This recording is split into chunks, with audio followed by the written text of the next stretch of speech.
Olá, turma do terceiro ano. Na última aula nós fizemos a revisão da primeira parte da apostila de Geografia do primeiro semestre do ano 2020.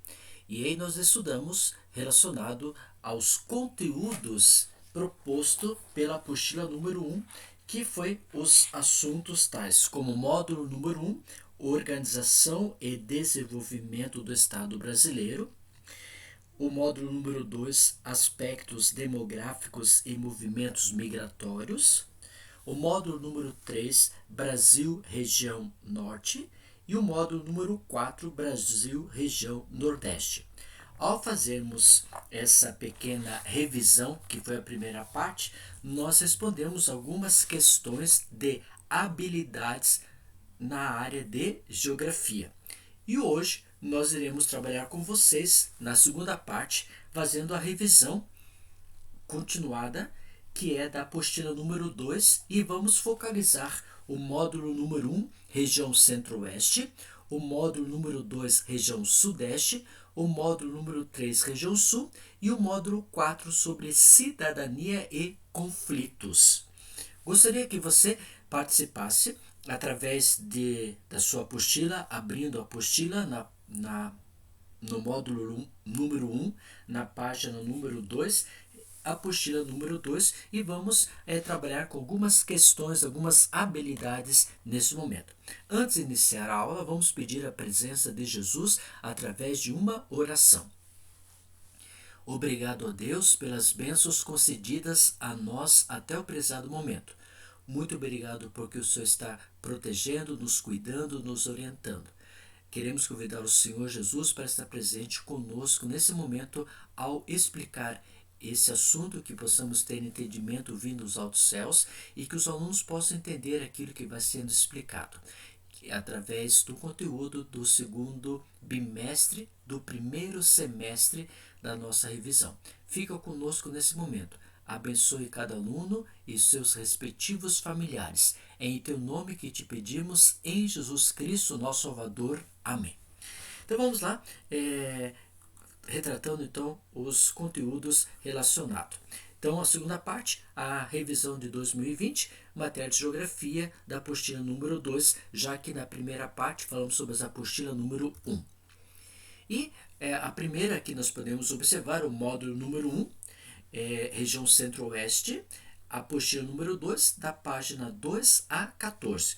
E a primeira habilidade que está propondo é identificar em fontes diversas o processo de ocupação dos meios físicos. Então, meio físico, nós vamos ver o que é meio físico, como nós já estudamos. O meio físico, relevo, hidrografia, vegetação, clima, né? E as relações de vida humana com a paisagem, como que o homem ele está retratando esse meio físico, esse espaço geográfico. Isso nós vamos então agora encontrar respostas na página 2 a 14. E aí eu coloquei, por exemplo, a primeira questão relacionada ao relevo da região centro-oeste. E se você tiver a apostila, você pode acompanhar comigo lá na página número 2 do mesmo. E ele nos diz o seguinte, que as principais formas do relevo que nós temos na região centro-oeste é formado por planície, é formado por regiões de planalto e também temos chapadas. Essas são as três formas predominantes do relevo dessa região. A região centro-oeste apresenta importantes elevações em seu relevo. Destaca os seus planaltos e as chapadas da bacia do Paraná. O planalto é a chapada dos Parecis, e ainda os planaltos residuais sul-amazônicos. E também nós temos a planície do Pantanal Mato-Grossense.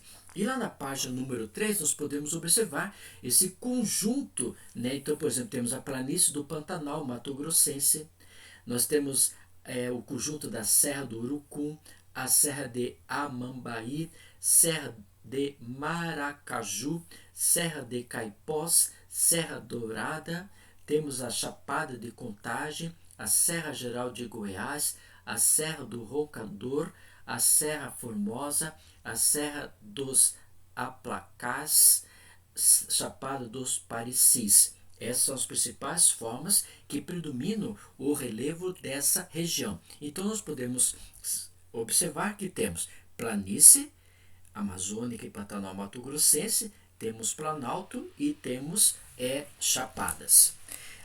Aí também nós podemos observar relacionado à hidrografia. A região centro-oeste é uma grande dispersora dos recursos hídricos brasileiros. Ali nasce quem? Importantes rios que compõem a bacia do rio Paraguai, compõem a bacia do rio Amazonas, compõem a bacia do rio Tocantins e também o rio Paraná. Ainda que de forma remota, a região também participa da formação da bacia do rio São Francisco, porque sabemos que o rio São Francisco ele nasce na região sudeste brasileira, na região de Minas Gerais, na parte central, mas essa bacia hidrográfica ela recebe através do aquífero essa água que temos na região do centro-oeste, né? Continuando, nós podemos observar relacionado à parte do clima. E o clima, a região centro-oeste se encontra na região intertropical da Terra, o que lhe confere médias térmicas anuais elevadas. E nós podemos observar que temos o clima tropical, né? Tropical úmido, tropical monsônico, temos uma estação seca no inverno, temos o clima chamado subtropical úmido, temos o clima oceânico, temos o clima de verão quente e o inverno seco, verão quente e temperado. O centro-oeste é a segunda maior região brasileira com predominância de altas temperaturas e, conforme a classificação de Köppen, a região centro-oeste é formada por 3 tipos de clima. Primeiro, AW, megatérmico, úmido e subúmido, com inverno seco. Segundo tipo, CWA, mesotérmico, úmido e subúmido, com verões quentes, chuvosos e invernos secos. E o terceiro, CFA, mesotérmico, úmido e subúmido, sempre úmido com verões quentes. Só relembrando para vocês que a classificação de Köppen, o primeiro eu falei AW, então o A é maiúsculo e o W é minúsculo. O segundo tipo eu falei CWA, o C maiúsculo, WA minúsculo. E o terceiro tipo CFA, o C maiúsculo e o FA minúsculo. Isso é a classificação proposta por Köppen. Com relação à vegetação, nós podemos observar que os biomas que se desenvolvem na região centro-oeste são a floresta amazônica, que é a floresta ombrófila, ou Ileia amazônica, o cerrado e o pantanal, que fazem parte desse contexto da estrutura da vegetação da região centro-oeste, logicamente com a predominância da região cerrado. Com relação à ocupação humana, originalmente, o imenso território que hoje pertence à região centro-oeste foi ocupada por indígenas. E no século XVII e o século XVIII, nós tivemos a entrada dos bandeirantes. E assim eles foram formando primeiras vilas, e essas vilas foram de atividades voltadas para agricultura, pecuária e extração mineral. E o estado de Goiás ganhou importância na década de 1930 com a construção da capital Goiânia. E mais tarde, na década de 1950, com o eixo ferroviário Corumbá-Bauru.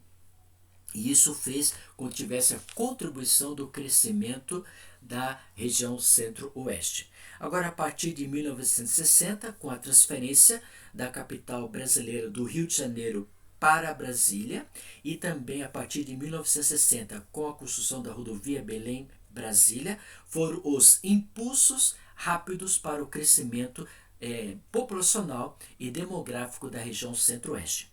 E na década de 1970 foi caracterizado pela distribuição irregular de pessoas que vinham de outras regiões, por exemplo, lá do estado do Rio Grande do Sul, o estado do Paraná, o estado de Santa Catarina, e vieram aos poucos deslocando-se para o estado do Mato Grosso do Sul, e eles começaram a conquistar essa região através da atividade de agricultura e pecuária, principalmente a agricultura, a plantação da soja. E com isso teve esse grande deslocamento de pessoas que se deslocaram lá da região sul do Brasil para uma novas áreas econômicas. Limites territoriais. Você sabe que a região centro-oeste ela vai delimitar com o país da Bolívia e o país do Paraguai. O país da Bolívia e o Paraguai são os limites que o Brasil tem nessa região centro-oeste, e muitas vezes esse espaço deve ser bem controlado devido ao tráfico de armas que temos nessa região, tráfico de drogas e outras mercadorias contrabandeadas que tem muito nessa região da Bolívia, como foi dito para vocês, e também do Paraguai, né? Esses são os pontos de fronteira entre o Brasil, Bolívia e o Paraguai. Já o extrativismo se destaca na floresta amazônica, uma atividade de extração das madeireiras. Também nós temos o processo da castanheira, da embuia, do cedro, do mogno, do látex, né? A caça predatória, principalmente na região do Pantanal, como animais que são voltados exclusivamente para as indústrias de calçados e bolsas, como o caso jacaré, lontras, ariranhas, né, que ocupam essa região. E o extrativismo, que nós podemos colocar também, o extrativismo voltado para a extração do ferro, que é um dos elementos mais importantes dessa região. Com relação à agropecuária, nós vamos ter dois tipos de agropecuária: a agricultura de subsistência, mas o mais importante é o agronegócio. E esse negócio eles estão cultivando com voltado exclusivamente para o mercado. E aí utiliza-se muito a questão da agronomia nesse espaço da agropecuária, e plantando em grande quantidade a soja, que é um dos elementos mais importantes da economia da região centro-oeste. Logicamente tem outros produtos, mas esses se destacam nesse espaço da economia da região centro-oeste. Falando sobre a indústria, logicamente que a indústria foi se desenvolvendo cada vez mais, né, nessa região, devido ao processo da agricultura e também devido ao processo da pecuária. Logicamente que as indústrias começaram a deslocar para a região centro-oeste, voltado para as necessidades da agricultura e da pecuária. Então, são indústrias exclusivamente para essa região. E, logicamente, algumas outras indústrias começaram a se deslocar também de outras regiões para a região do estado de Goiás. E com isso nós finalizamos essa questão voltado para a região centro-oeste. Já na apostila, na página número 15, no módulo 2, nós estamos na região sudeste.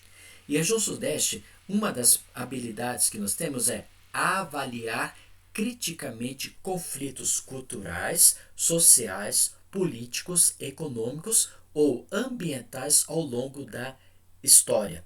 Então nós temos o quê? Conflitos culturais, nós temos ali. Temos o conflito político em nos passar do contexto histórico da região sudeste. E uma outra questão a gente vai analisar esses aspectos físicos voltado para a própria região sudeste. E aí nós vamos então para a página número 15 até a página 35 do módulo 2 sobre a região sudeste, que vamos falar sobre essa questão voltada para os aspectos físicos. E aí nós podemos levantar o primeiro conjunto formado de mares, de relevos, né? E esse relevo nós podemos observar que a região do sudeste nós vamos ter o quê? A predominância de planalto. Além de planalto, nós vamos ter o quê? Regiões de planície. E temos nesse planalto um grande conjunto de serras. Esse conjunto de serras ela vai ser praticamente toda a região que temos no Sudeste. O relevo da região Sudeste apresenta características bem diversificadas, com predomínio dos planaltos, a Serra do Mar, por exemplo, a Serra da Mantiqueira, né? E essa é a forma. Também nós temos as meias laranjas, né? Ou mamelonares, né? Que são as formas do relevo que nós temos nessa região. E, logicamente, um conjunto de várias serras. Se você observar no mapa da página número 16, você vai observar uma grande quantidade de formação de serras, né? Agora, focalizando a hidrografia, nós podemos observar que na região sudeste nós vamos ter a predominância de 4 regiões de bacias hidrográficas. A primeira podemos citar a bacia hidrográfica do Atlântico Leste. Ela, logicamente, ela vai ser essa bacia que está banhada pelo Oceano Atlântico. Temos a presença da bacia hidrográfica do Paraná, que é a maior bacia hidrográfica que nós temos nessa região. Logicamente, essa bacia hidrográfica do Paraná, ela vai pegar a região centro-oeste, vai pegar a região sudeste e vai pegar também a região sul. Então, a bacia hidrográfica do Paraná, ela está ali com seus rios afluentes e subafluentes no estado de São Paulo. Uma outra bacia que nós podemos colocar é a bacia hidrográfica do São Francisco. Ela nascendo na região central de Minas Gerais e ela deságua na região nordestina. E temos a bacia hidrográfica do Atlântico Sudeste. Então nós temos duas bacias hidrográficas, uma do Atlântico Leste e outra da região do Atlântico Sudeste. Todas banhadas pela região do Oceano Atlântico, essas duas. E podemos observar que a bacia do Paraná é a bacia internacional do Rio da Prata, né, como é identificado. E nessa bacia, ao longo dessa bacia, nós podemos observar que temos áreas de navegação dos produtos agrícolas, vindo da região centro-oeste, e também temos áreas de fornecimento de energia elétrica nesse espaço. E um dos rios que vai deságua lá, né, que nós podemos observar, é o rio Tietê, que é esse rio que temos passando pela cidade de São Paulo e deságua lá no rio Paraná, né. O clima, como nós podemos observar, o clima com base na localização latitudinal, o sudeste recebe intensa insolação. Porém, outros fatores como altitude, a maritimidade, interfere diretamente no clima regional. Então são esses dois fatores que vão proporcionar o clima da região sudeste, que é a altitude e a maritimidade. Então a região apresenta alguns tipos de climas que nós podemos observar com vocês lá na página número 18. Nós podemos observar climas semiáridos, clima tropical típico, clima tropical úmido, ou clima tropical atlântico, tropical de altitude e o subtropical. Essa então é a grande configuração de climas devido aos dois fatores, altitude e maritimidade. Conforme a classificação de Köppen, ele vai classificar em AW, nessa região, nós temos o AF, né, que são temos o CWB, e temos esses 3 tipos de formação conforme a classificação de Köppen: AW, AF e CWB. Ok? Esses são os principais tipos de formação climática que temos na região do Sudeste. Relacionado à vegetação, nós vamos ter a Mata Atlântica, né, ao longo da margem, que é banhado pelo Oceano Atlântico, que temos o estado de São Paulo, o estado do Rio de Janeiro, o estado do Espírito Santo, que é banhado pelo Oceano Atlântico, e temos essa grande formação da Mata Atlântica. Apesar dessa Mata Atlântica, ela sofreu um grande desmatamento devido à questão de agropecuária, questão do cultivo do café, e isso foi diminuindo a formação vegetal da Mata Atlântica, uma das principais formas de vegetação dessa região. Também nós temos a presença do Cerrado, né, que pega também uma grande parte do estado de Minas Gerais e também pega o estado de São Paulo.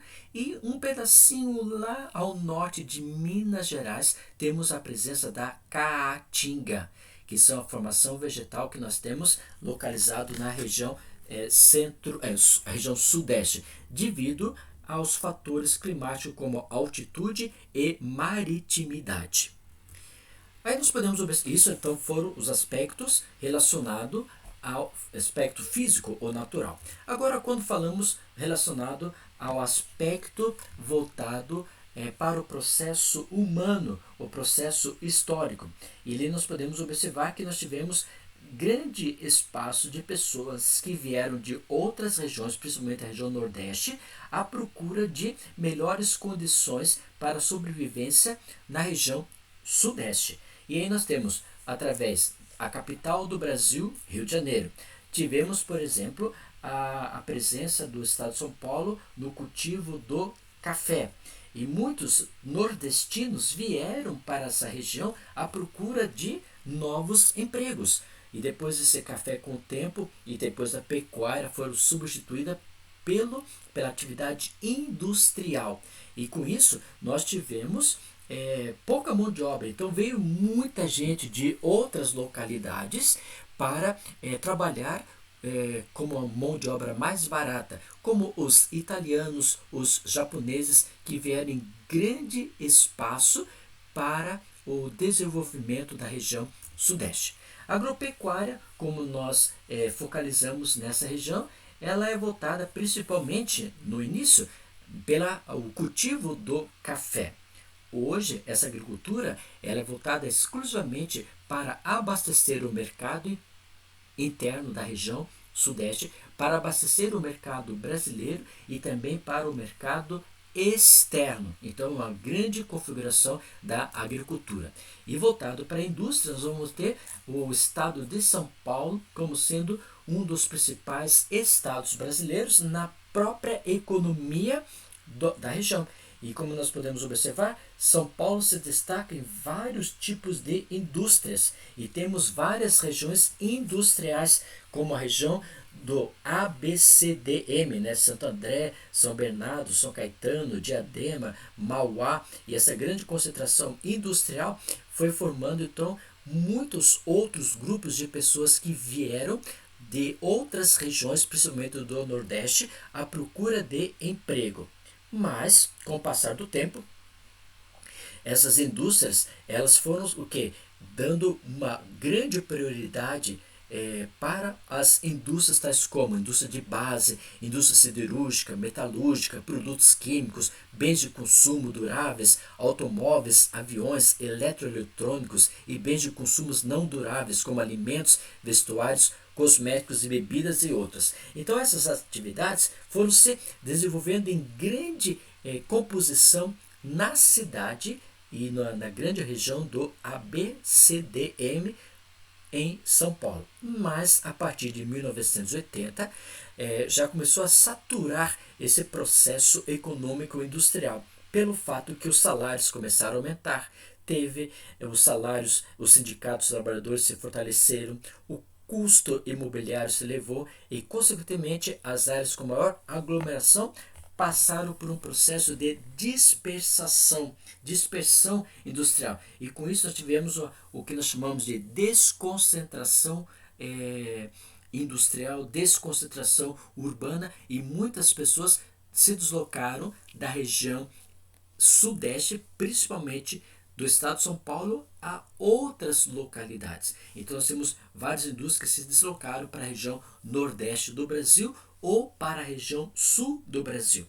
Então a ocupação humana que temos na região sudeste, ela se desenvolveu primeiramente no cultivo do café, na criação da pecuária leiteira, e esses dois foram substituídos pelas atividades industriais.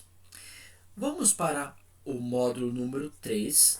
Quem tiver a sua apostila poderá acompanhar lá na página número 36. E diz assim: avaliar criticamente conflitos culturais, conflitos sociais, conflitos políticos, conflitos econômicos ao longo da história ocorrido na região sul. E, aproveitando, vamos analisar de maneira crítica as interações da sociedade como meio físico, levando em consideração aspectos históricos e ou geográficos. Então vamos, quem tiver a apostila, vamos acompanhar na página 36. E podemos então ir para a seguinte questão, página 36 a 52, apostila 2, módulo 3. E aí nós temos então a região sul é formada pelo estado do Paraná, Santa Catarina e Rio Grande do Sul, e o relevo que, conforme nós podemos observar, conforme a classificação proposta por Jurandir Ross, o sul do Brasil é composto por planaltos e serras do Atlântico Leste e Sudeste. Também é formado de planaltos e chapadas da bacia do Paraná. É formado pelo Planalto Sul-Rio-Grandense.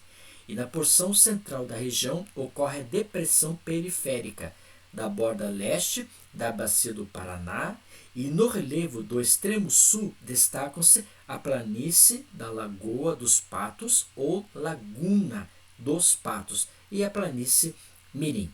E a região sul do Brasil tem relevo com extensas áreas planálticas, alguns rios percorrem com esses terrenos acidentados e que possui o aproveitamento econômico para fornecimento de energia elétrica. Na página 36, você pode observar a configuração da forma de relevos que nós temos, né?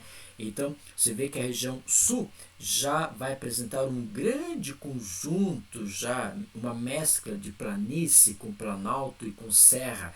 Então, vai ter esse conjunto por causa dessa atividade de lavas vulcânicas. E também nós vamos ter, por exemplo, a presença de depressão central, né? Vão ter escudo sul-rio-grandense, planície costeira, isso na formação do contexto do relevo do Rio Grande do Sul. E podemos colocar primeiro a região central do estado, temos a depressão central. Número 2, nós temos no sul do estado o escudo sul-rio-grandense, formação por rochas magmáticas. Temos a parte número 3, planície costeira, formação do Lago do Patos e Laguna Mirim. E também a presença dessa região fluvio-lacustre. Isso no relevo que temos no estado do Rio Grande do Sul. Santa Catarina, nós vamos ter então a presença de regiões serranas. Vamos ter a presença de planícies costeira, por exemplo, a presença de planaltos, uma depressão carboníferas e regiões de patamares. Já para o estado do Paraná, na página 38, você pode observar no mapa, nós vamos ter a planície litorânea banhada pelo Oceano Atlântico. Depois temos a presença do Serra do Mar, adentrando no ter o Planalto do Paraná. E aí depois temos a escarpa devoniana, que vai dar origem ao Planalto dos Campos Gerais ou de Ponta Grossa, que é o segundo Planalto. Depois temos a Serra da Boa Esperança e por último o terceiro entre o Planalto de Guarapuava, que é o terceiro planalto que nós temos. Então, a formação do relevo do estado do Paraná é formado pelo primeiro, pelo segundo e o terceiro planalto. Relacionado à hidrografia, a principal hidrografia que nós temos na região sul é a hidrografia do Paraná, além da bacia do Atlântico.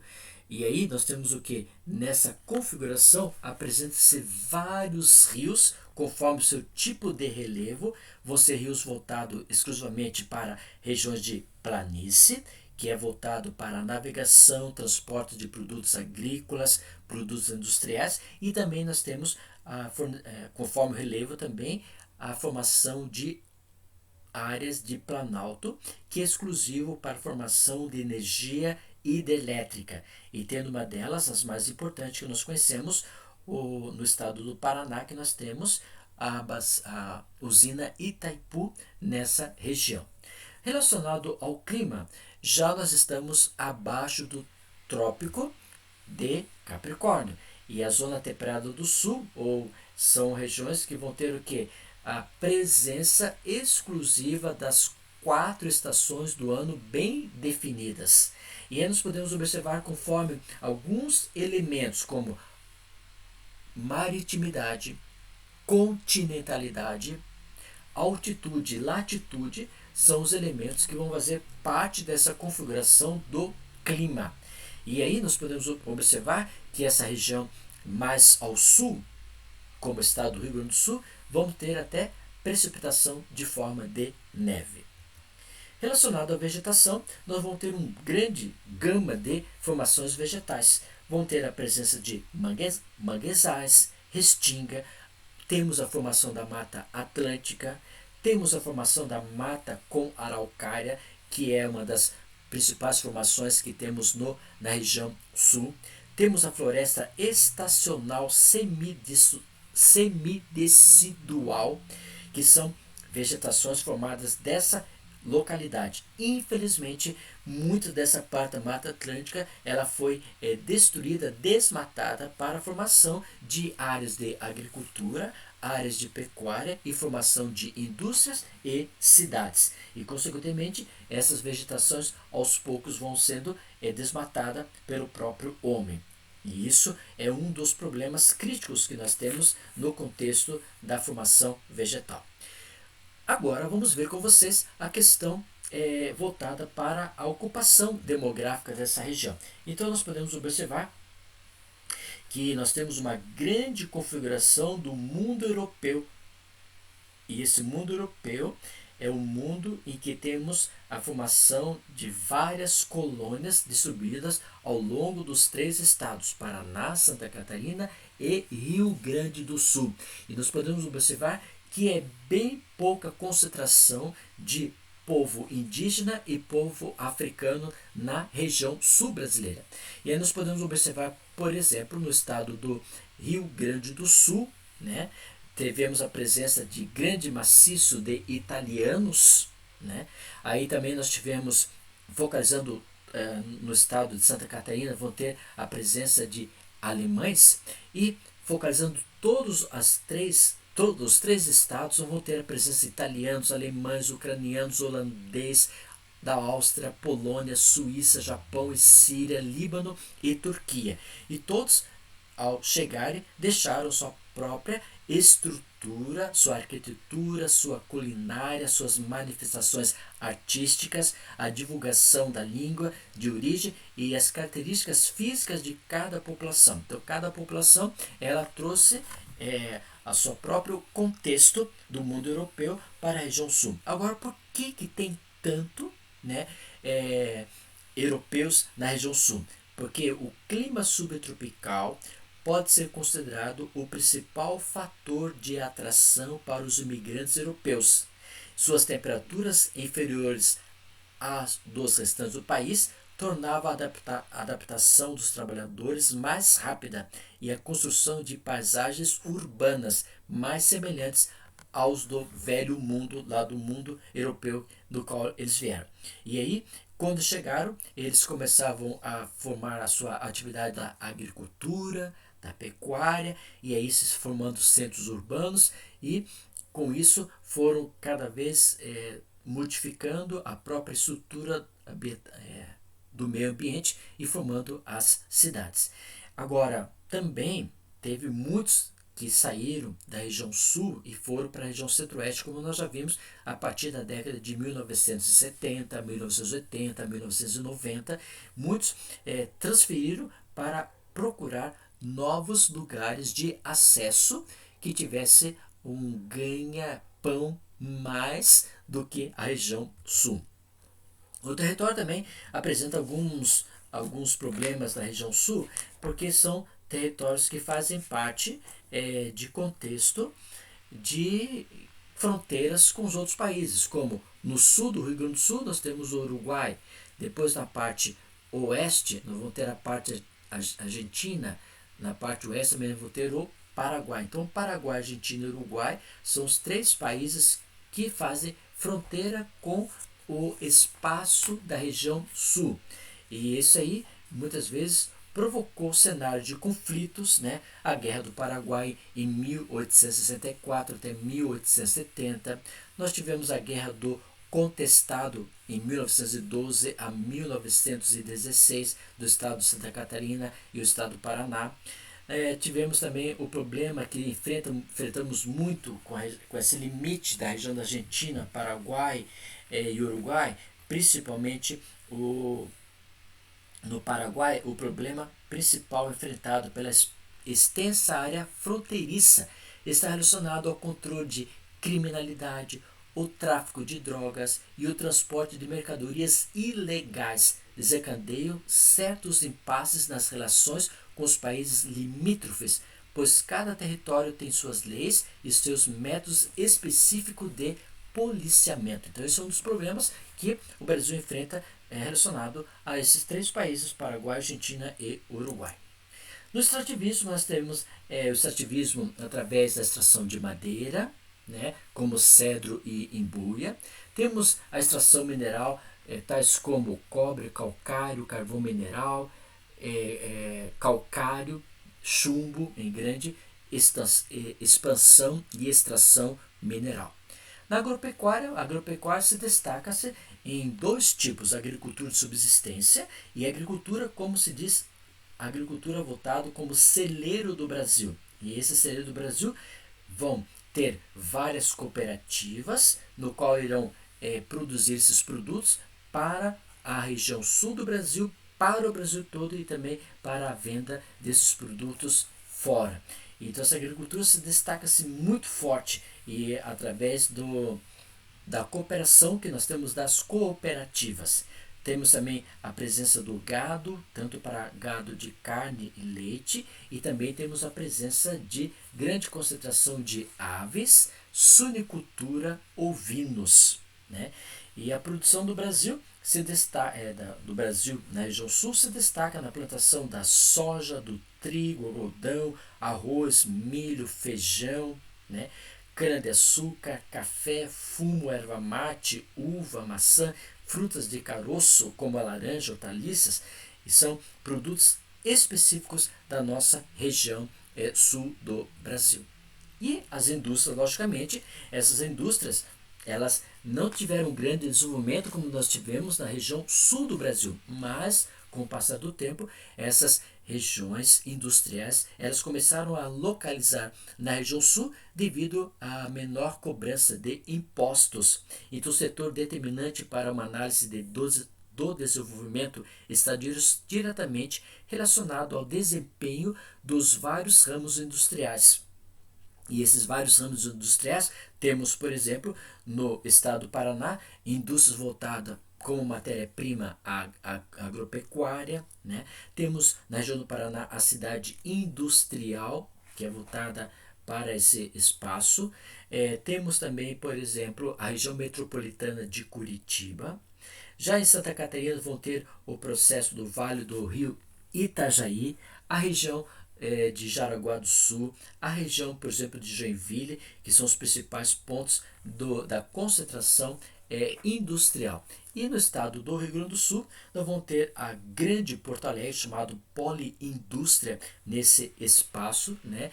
E aí, Caxias do Sul se destacando em grande quantidade na formação de produtos para o espaço econômico. E aí, podemos colocar que fatores, né, favoreceram a industrialização dos estados sul do Brasil. Nós podemos colocar que a influência da imigração europeia, a disponibilidade de matérias-primas, o sistema de transporte, o fornecimento de energia, o mercado de comum representado pelas populações com base poder aquisitivo e a guerra fiscal travada pelos estados nas décadas de 1980 e 1990. Esses são os pontos que favoreceram a industrialização da região sul, como foi dito. Grande concentração de matéria-prima, sistema de transporte, fornecimento de energia, né, que são o espaço que nós podemos observar. No estado do Paraná, o planejamento urbano organizou um bairro em sua capital para abrigar cidades e indústrias diversificadas, como a cidade industrial, né?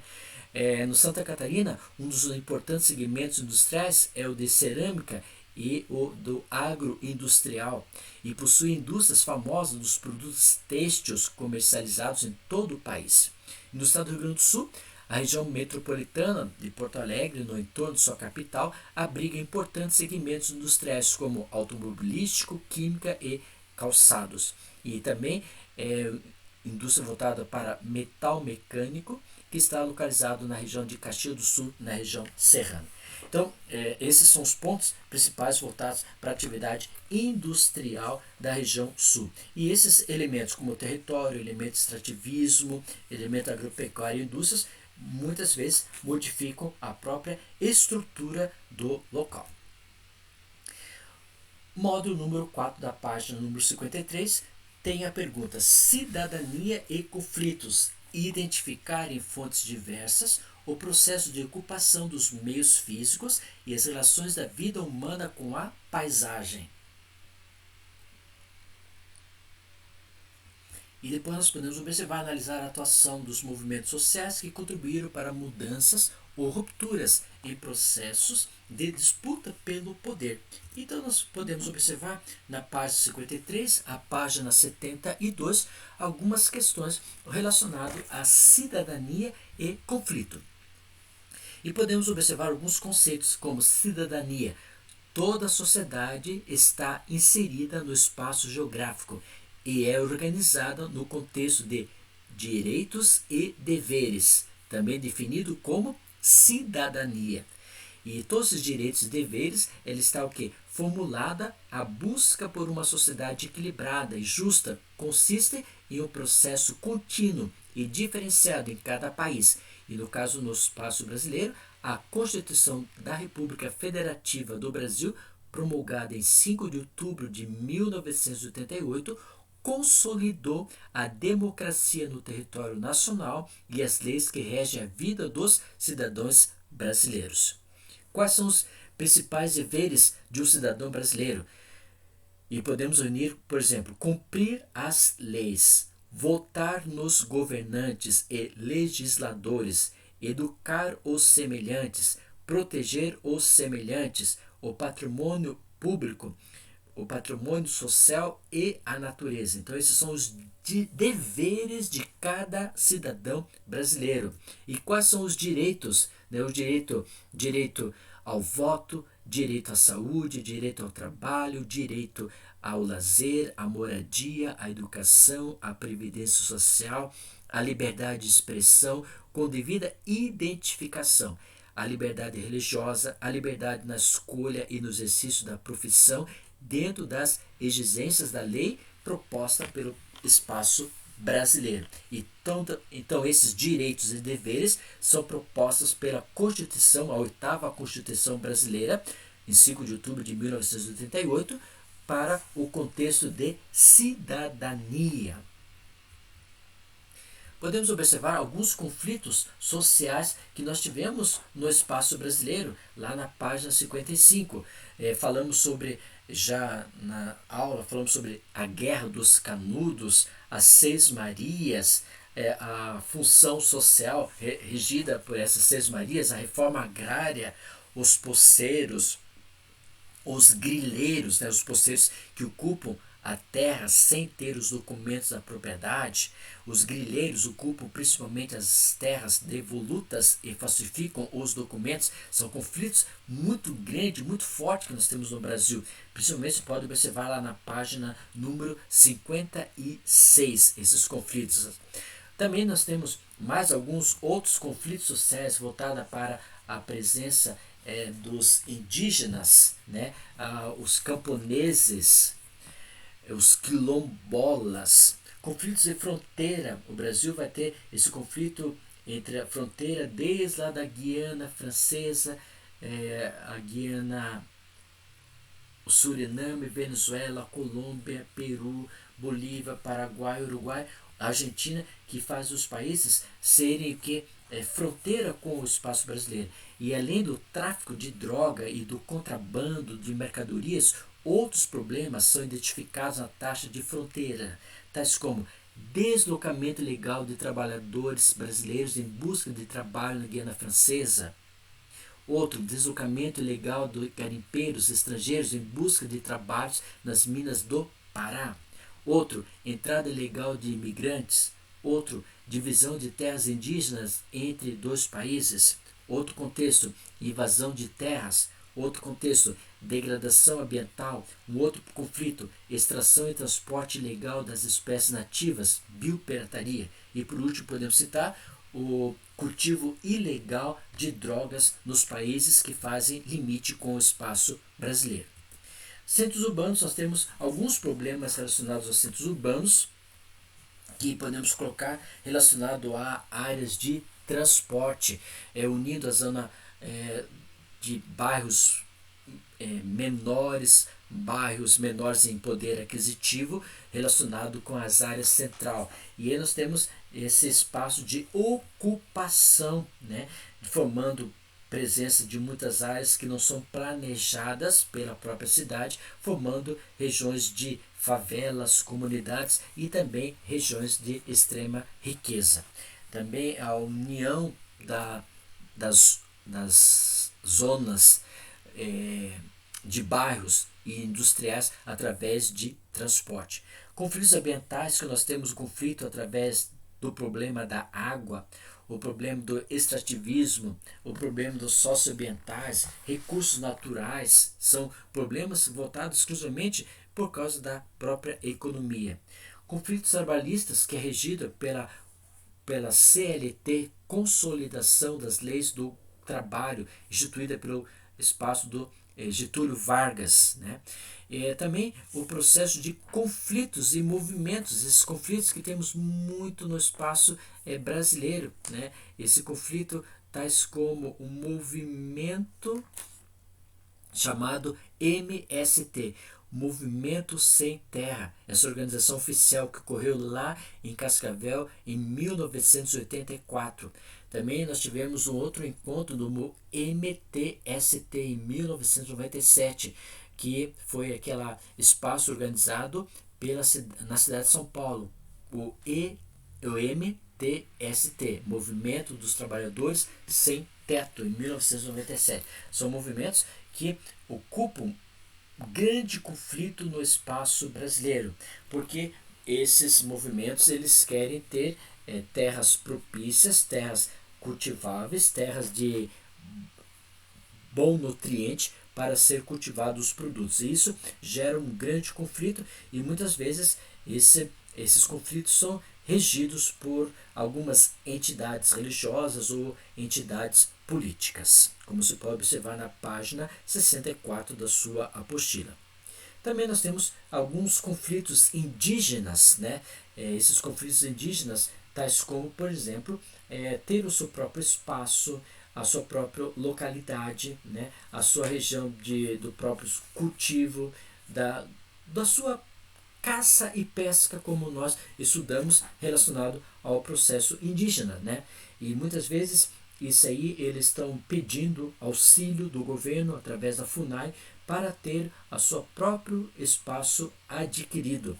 Um outro problema que nós temos também, além do conflito de movimentos indígenas, nós temos também os movimentos afros, né? Que através da Fundação Cultural Palmares, FCP.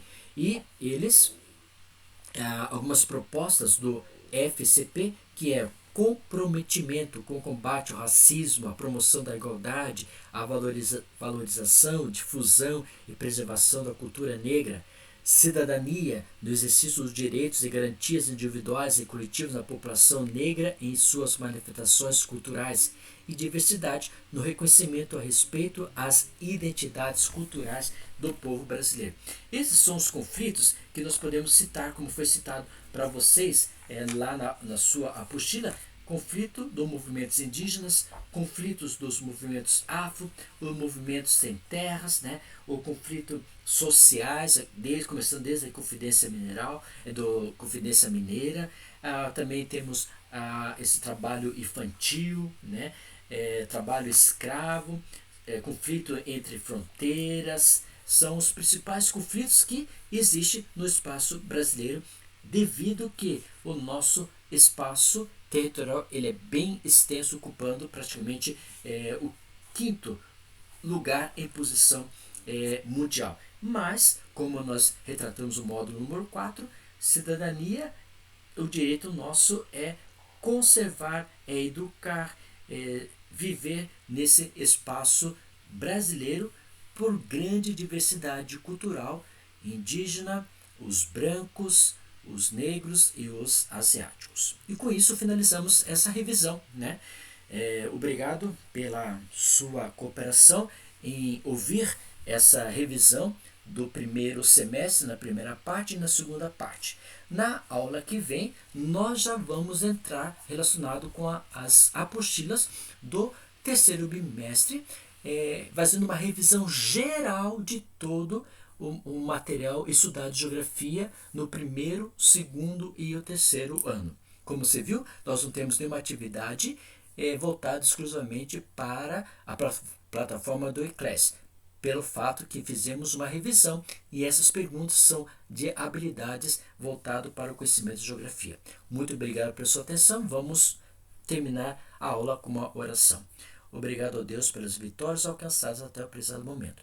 Esteja com cada aluno, abençoando, protegendo e guiando. E obrigado pelas vitórias. Nos aceite, nos transforme e nos guie para o seu reino. Em teu nome te pedimos, em Jesus Cristo, nosso Salvador. Amém. Muito obrigado pela sua atenção. Que Deus possa abençoar você e até a próxima vez. Fui, tchau, tchau.